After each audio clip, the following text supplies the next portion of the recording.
Ja pretpostavljam da će Fedor pobijediti, ako je to teško reći. Međutim, iz jednostavnog razloga zato što Fedor Minotauru jednostavno ne leži kao borac. Vidjeli smo Minotaura koji se dosta pomučio sa tobom. Rekao je da mu je to jedna od najtežih borbi bila u karijeri. Pa točno, to je zapravo presudilo je zapravo moje neiskustvo u parteru. Iako sam ja izuzetno dobro napredovao, međutim ipak Minotaur je jedan od najboljih parteraša u svijetu, najboljih majstora jiu-jitse i jednostavno sam napravio jednu grešku koju nisam smio napraviti, uhvatio me ruku u polugu i tu je priča završena. Ja sam osjetio kad mi je ruka počela pucati ili da mi slomi ruku ili da predam. Znači, predat pa će biti revanš. Možemo polako preći na meč sa Emelianenkom, naravno ako je režija spremna. A evo, ovo su uvodni kadrovi. To su kadrovi, vidimo tu i Milana Bandića. Zapravo je jedan kratak film, jedan uvod u taj meč, pa to je zapravo tvoj put do tog meča. Možeš ga malo opisati? Pa ovo je sad samo najava, sad kad ljudi pogledaju najavu Fedor.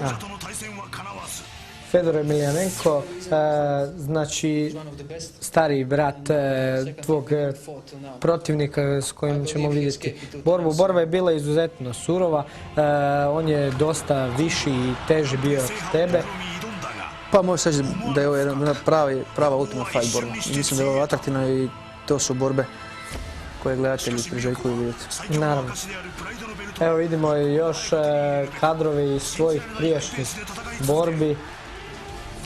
borbi s kojima si zapravo stvorio svoje ime u Japanu. I evo vidimo i tvoja hotelska soba. Nije to hotelska soba, to je bio apartman u kojem sam bio smješten 5 tjedana uoči ove borbe. Vidjeli smo domaća hrana, vodio si sa sobom kuhara. Jesam.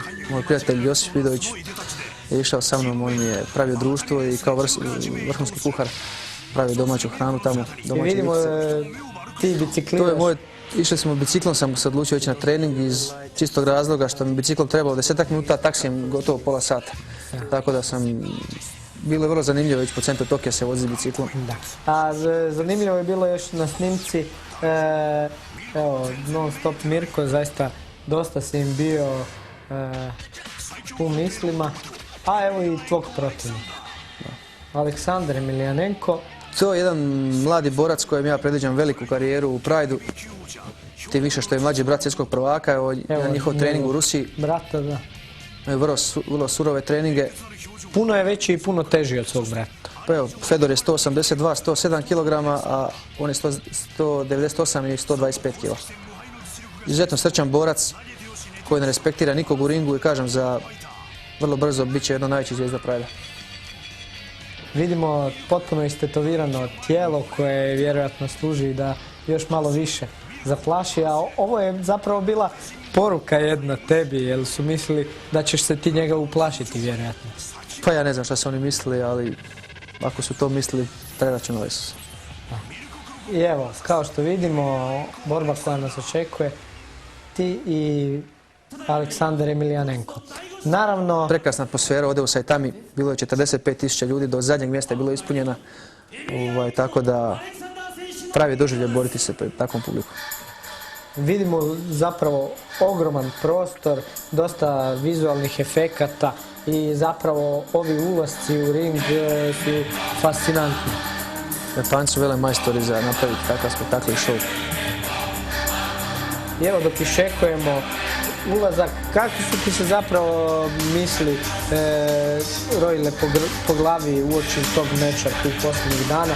Dobro, rekao si da si putovao biciklom na trening, pratili ste igru po kraja, ti tvoj prijatelj Rus. Točno. I ostatak ekipe, jasno. Da.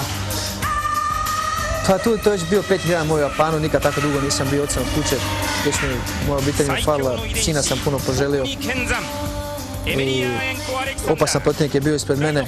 Svaki meč je najvažniji u Ultimate Fightu, to je takav sistem borbi da to nije, recimo, rekao sam nekoliko puta rekao, to nije kao u boksu da se borcima do prvih 20 mečeva daju topovsko meso, trećerazredni borci da bi napravili dobar skor. Ovdje ide se prvi dugi meč, čak za ulazak, da bi čovjek ušao i preživio, daju im opasni. Ja sam imao za svoj prvi meč u Japanu kad sam 96. još imao, borio sam se sa Le Bannerom i tako.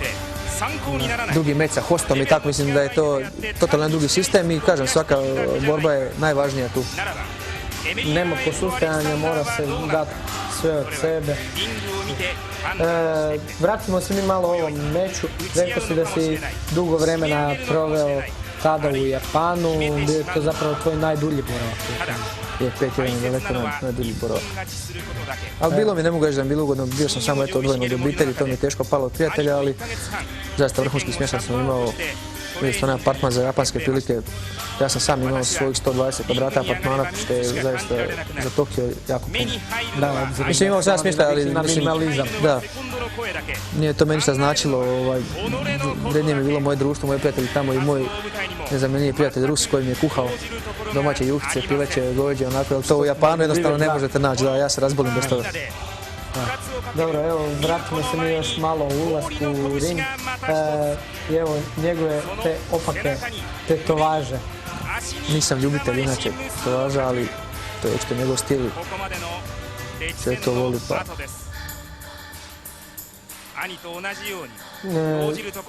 I sad još malo ono što zapravo dolazi i tvoj dio, tvoj ulazak. Ipak po ulasku bi rekli da si favorit, jer favorit uvijek ulazi posljednji. To je točno. I naravno uvodni taktovi, pjesme Duran Durana, Pogledam ovu miru da se uživim u pjesmu legendarni Wild Boys.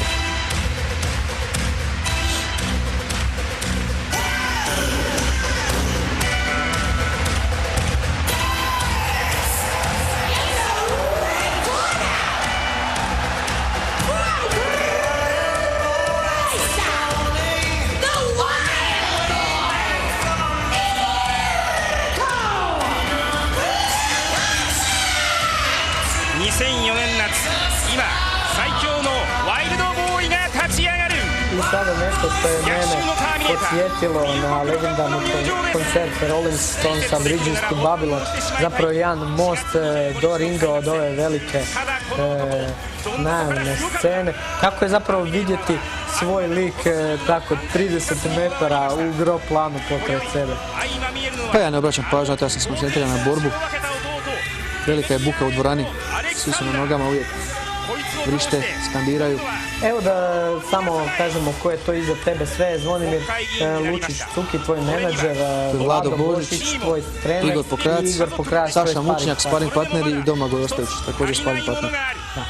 Domagoj Ostojić, jedan mladi borac, inače iz Taekwondoa, kojeg si preuzeo iz Splita i uveo ga u Šari Ultimate Fight. Pa jesam Domagoj, jedan zaista svjetski talenat. Ja nikad nisam vidio neko da je tako talentiran. 1,98 m, 110 kg, savršena koordinacija, ali nažalost velika ljenčina i pitanje je samo njegove glave da će uspjeti.